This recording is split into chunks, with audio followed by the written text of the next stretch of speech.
So thanks again for the opportunity to speak. Of course, I now have the annoying honor. Por supuesto, tengo el doloroso honor de estar entre ustedes. Focus on the main points of my talk and not try to drag this out too long. I think it was promised that we would end before the foreseen time, so I will try to cut some corners here. So future treatments perspectives in nets, what do we know? These are my disclosures. They have not changed since this morning. This is also a slide that I've shown this morning, where we see the evolution of systemic net treatment. And we see that there are a lot of things that have happened over the last 20, 30 years. So we have a lot more options than we had before, but there are more to come. So here you see an overview of some of the trials that are still ongoing or that have ended recently. And that gives us some takeaway of where we're headed with systemic treatment in neuroendocrine tumors.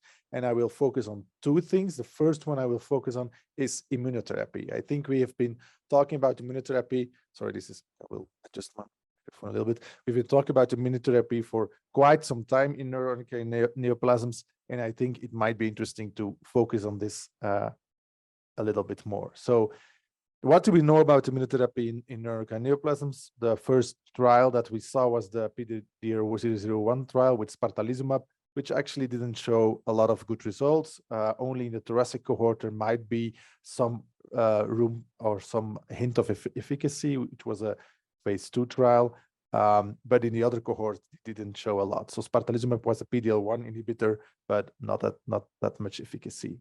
Then they thought maybe we have to be more bold, more brave. We should combine durvalumab, which is a PD-L1 inhibitor, with tremelimumab, which is CTLA-4. So this is the, let's say, double immunotherapy approach, which was tried in the DUNE trial. Unfortunately, even there, we didn't see really impressive results in this group of well-differentiated neuroendocrine neoplasms. If there was any form of efficacy, it was once again in the lung subgroup, but very little efficacy even in dual immunotherapy in well-differentiated neuroendocrine neoplasms. So that was another failure, unfortunately, for immunotherapy. And let's not forget that dual immunotherapy can be relatively toxic. So mono immunotherapy with PD-L1 is well tolerated, but combined inhibition of CTLA-4 and PD-L1 is relatively toxic. So I think this is the same slide. So they tried once again to think, okay, maybe we used the wrong combination, and they tried to, again, with ipilimumab in combination with nivolumab, ipilimumab CTLA-4, nivolumab PD-L1.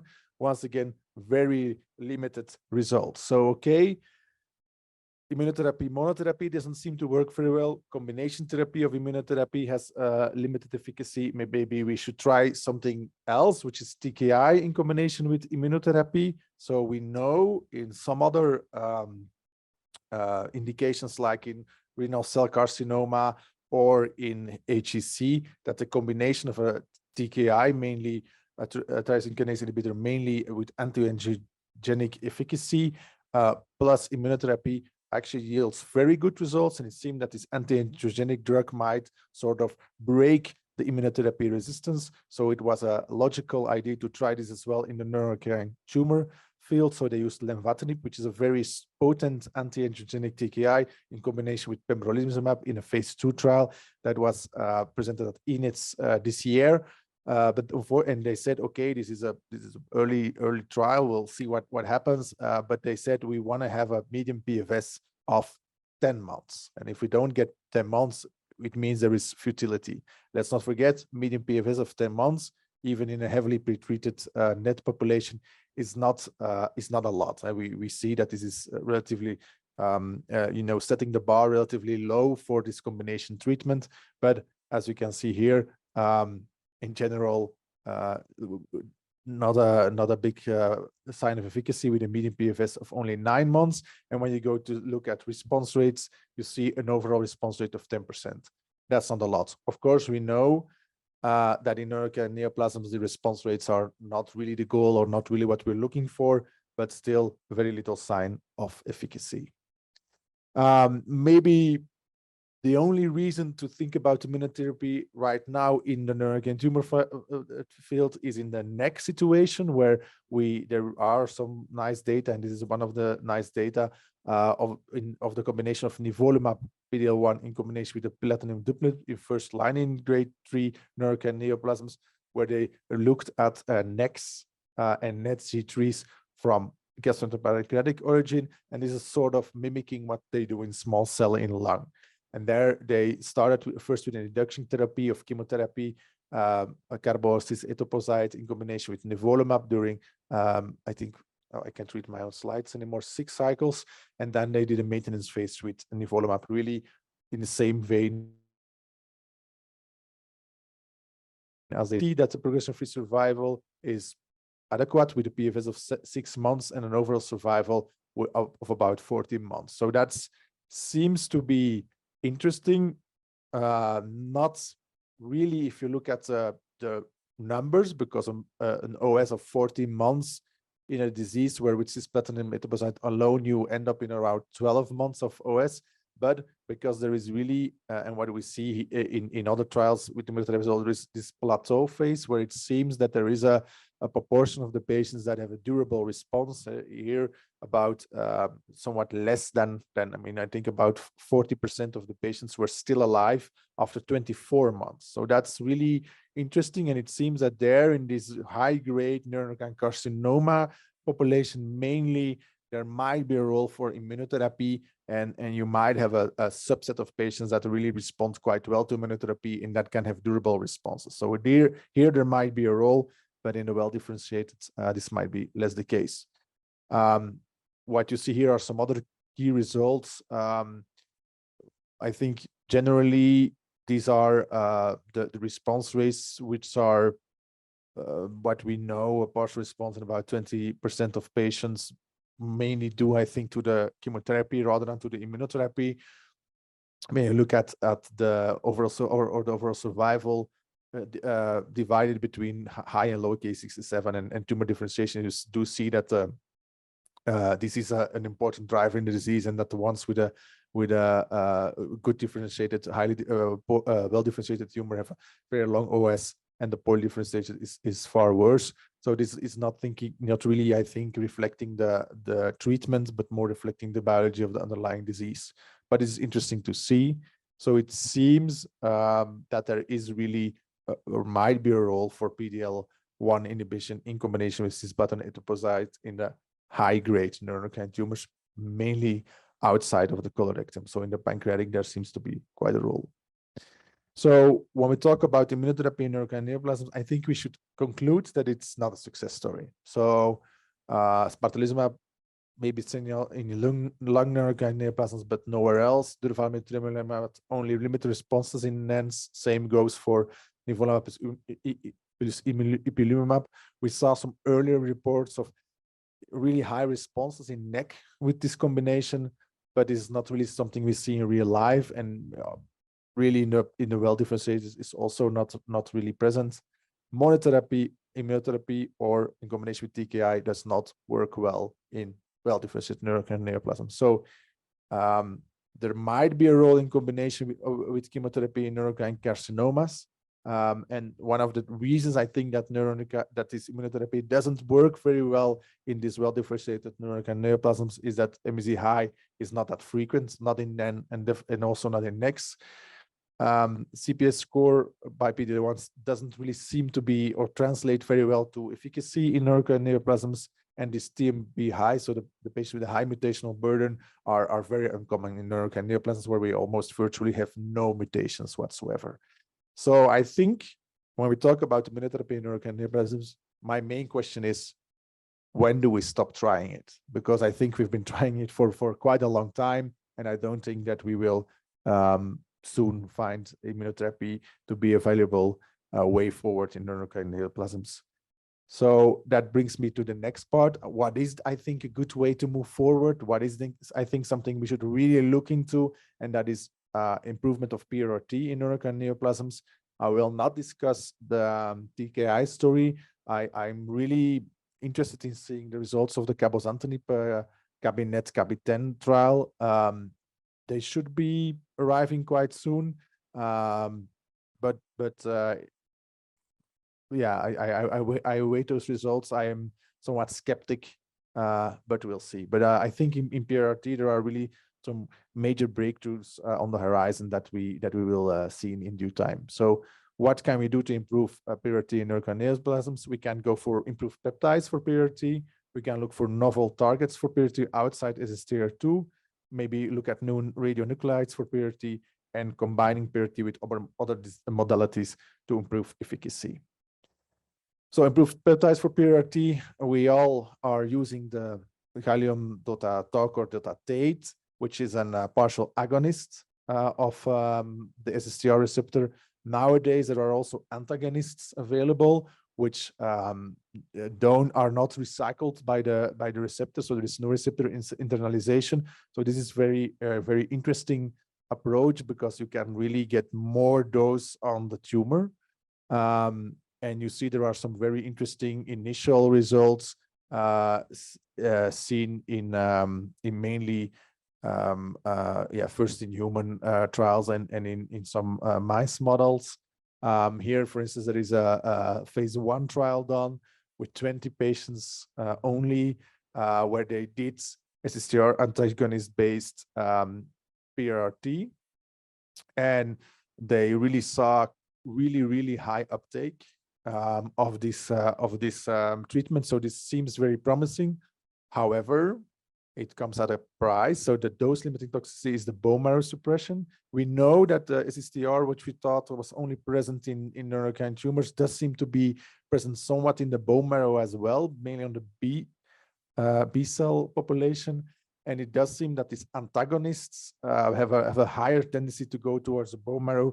So this is really something that we should look into and might hamper clinical implementation of an SSTR antagonist-based approach for PRRT.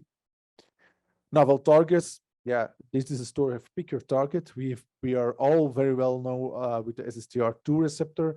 Like we said before, there is a small fraction of the patients that don't have uptake or don't have enough uptake of SSTR2, and then there are really quite a lot of other interesting modalities that can be used, like CCK2R or GLP-1R or CXCR4. All those are different and have different approaches. Some are really insulinoma specifics like GLP. Some are really for this more, let's say, desmoplastic tumors like FAP. I think these are really interesting targets where we are not there yet, but I think we should really keep an eye on those as well. I know, for instance, that FAP is something that's really looked at in pancreatic adenocarcinoma. So maybe we will be able to steal a little bit from them as well. This is one example of CCK2R, which is a so-called mini-gastrin, which is present in mainly pancreatic nets, and that shows actually that there is quite a good uptake, and that maybe we can use this in the future for therapy as well. And there are even some first initial phase 1 trials with lutetium treatments coupled to the CCK2R receptor. But this is an example of a medullary thyroid carcinoma where there is really high uptake in the tumor. You can see here that there are doses up to 150 gray in the tumor, which is really a high dose in one single session. And the other organs are relatively spared. However, the dose-limiting organ in this approach will be the stomach, where there is quite some deposition as well. It's of course mini-gastrin, so logically that it's inside the stomach as well.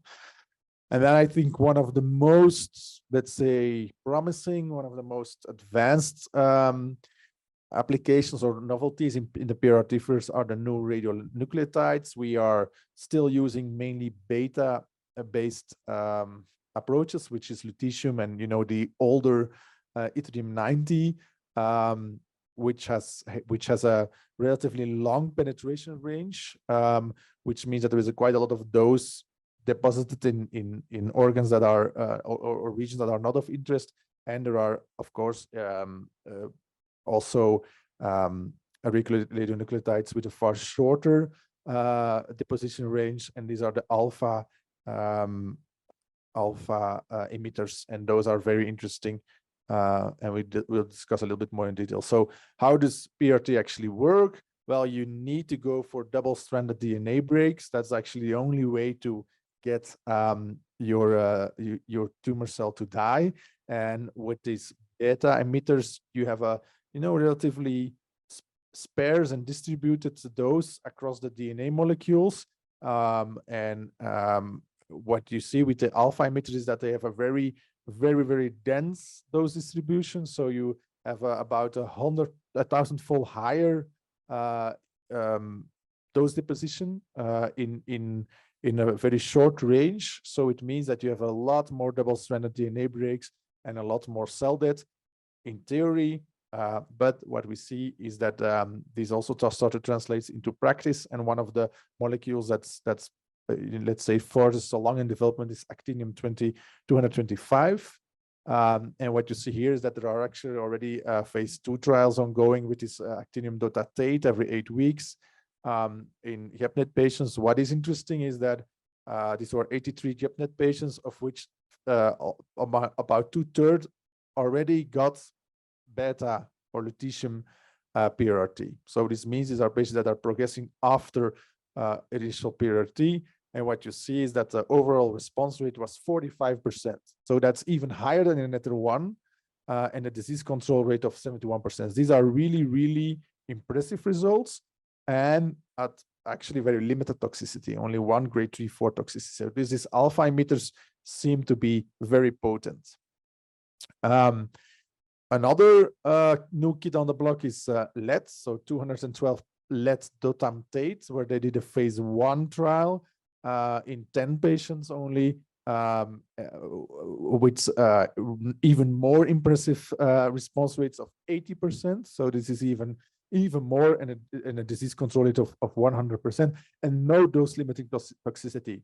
I'm not a nuclear physician, but it appears that this lead-based, the 212 lead is even more interesting than the actinium because of the specific way that there is a decay, which means that the decay of lead is when there is decay, there is almost no radiation left. So you have only the lead that gives the radiation, and as soon as there is decay, the radiation stops. And we know that actually the toxicity of PRRT is more based upon the decay products than on the initial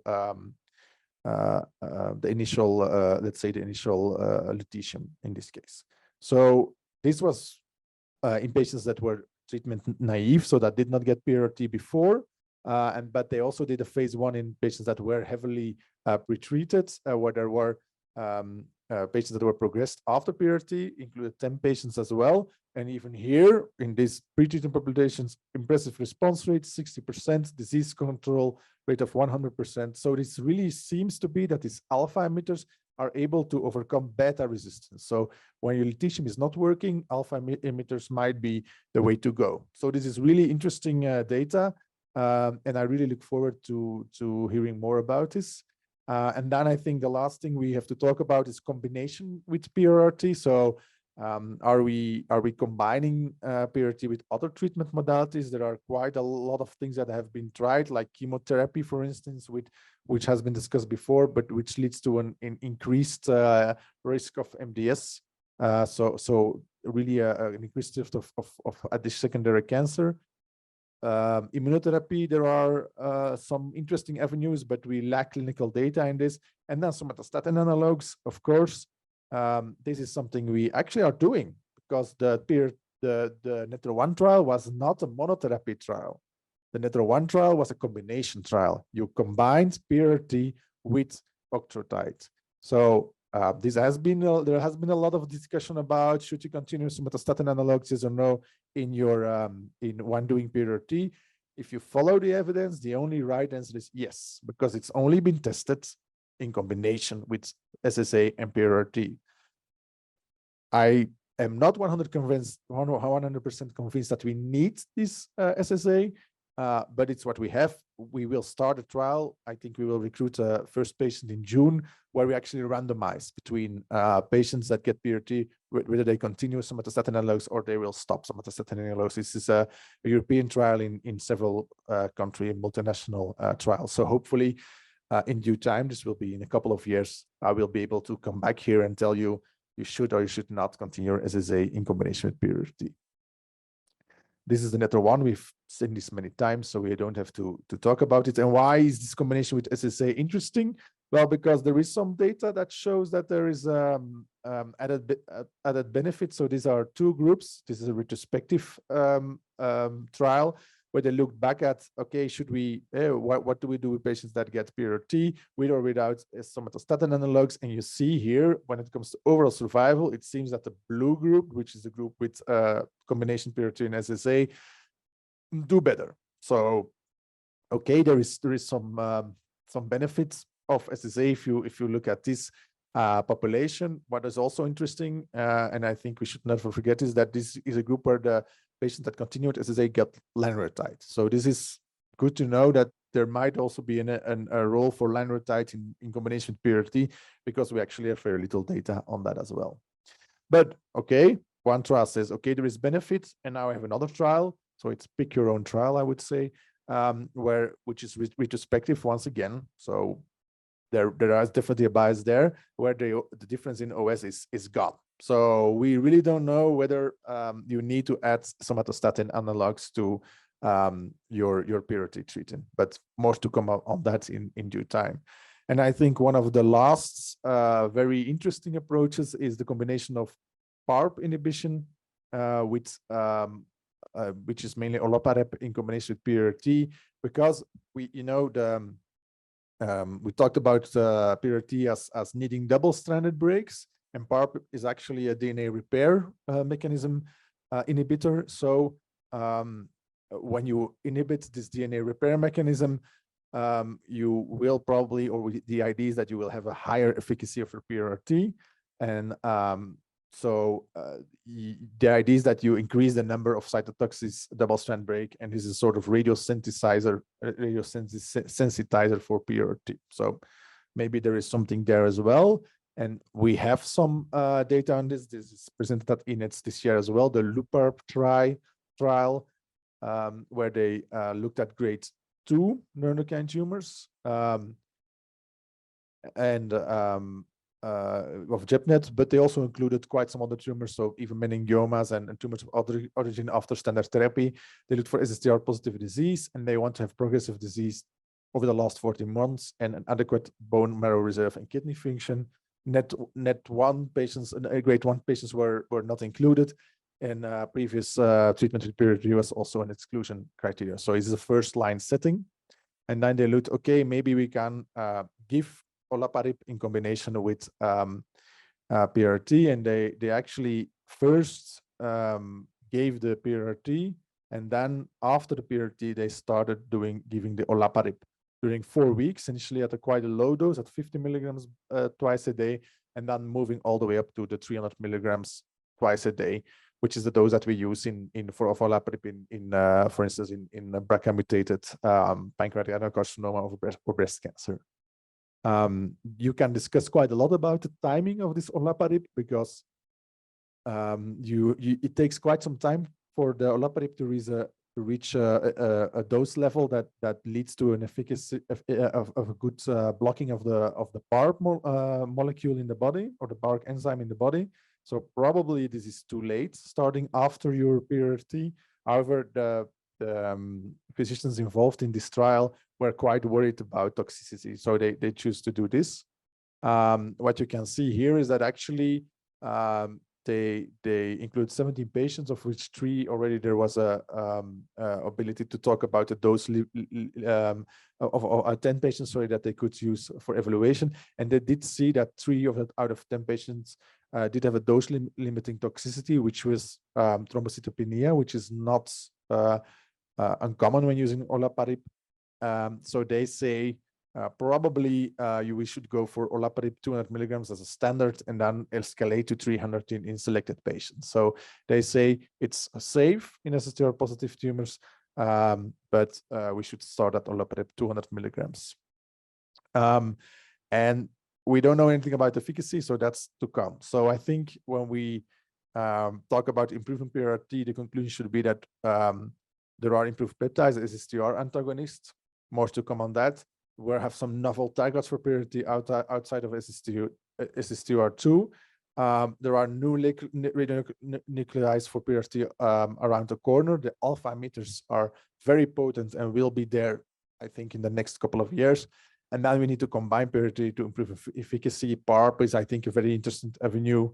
Maybe some kind of chemotherapy, probably not temozolomide, but maybe 5-FU monotherapy or capecitabine monotherapy could be useful as well. But I think, as always in NET, it's going to be a combination of all of the above and probably sequential, so that we're really going to, you know, put PRRT in the center of our treatment algorithm and then, you know, combine things until we are able to, you know, extend the lifespan of our NET patients even more. So this is a little bit the treatment algorithm that we have today. These are a little bit the building blocks of our treatment with the somatostatin analogs, sunitinib, resection, telotristat for hormone control, lutetium, interferon alpha, very rarely used, everolimus, cytotoxic chemotherapy, and liver-directed therapy, and maybe there is more to come. So these are some of the things we talked about, like immune oncology, but there are and the alpha emitters, but there are also other new kits on the block like cabozantinib, what we're still waiting for. Lenvatinib might also be an interesting avenue to pursue. The bispecific antibodies, which is using SSTR in combination with the cytotoxic chemotherapy. Still waiting for any trials in that regard. And then CAR T cell, there is now one publication on SSTR based CAR T infusion, which shows really promising results, but I really await further clinical development because this might be an interesting avenue to pursue as well, and a way to break open the immunotherapy avenues in neuroendocrine neoplasms, because it seems that the PD-L1 and CTLA-4 alone will not be enough. So NET therapy in the future, I think currently there is no place for immunotherapy in NET except maybe NEC. Further development of PRRT is ongoing. I think we should also think about molecular characterization, because this might yield interesting targets. We have not delved into this right now, but there are some new studies that show that in high-grade NETs, and this means also NET-J3, there might be some interesting targets there that can be targeted, like for instance, BRAF 600E in colorectal NECs. But it's not standard of care, and probably will not become standard of care in the NET G1, G2. And in general, I think there is a lack of data on treatment sequencing and how to treat high-grade disease beyond cisplatin etoposide. So I think that's something we really should all keep on focusing, and maybe have many more of these symposia today to really push our field forward. And with that, I think I stayed well within time, and I would like to thank you for your attention, and maybe we have time for 1 or 2 short questions, and then I would definitely wish you all a very nice weekend.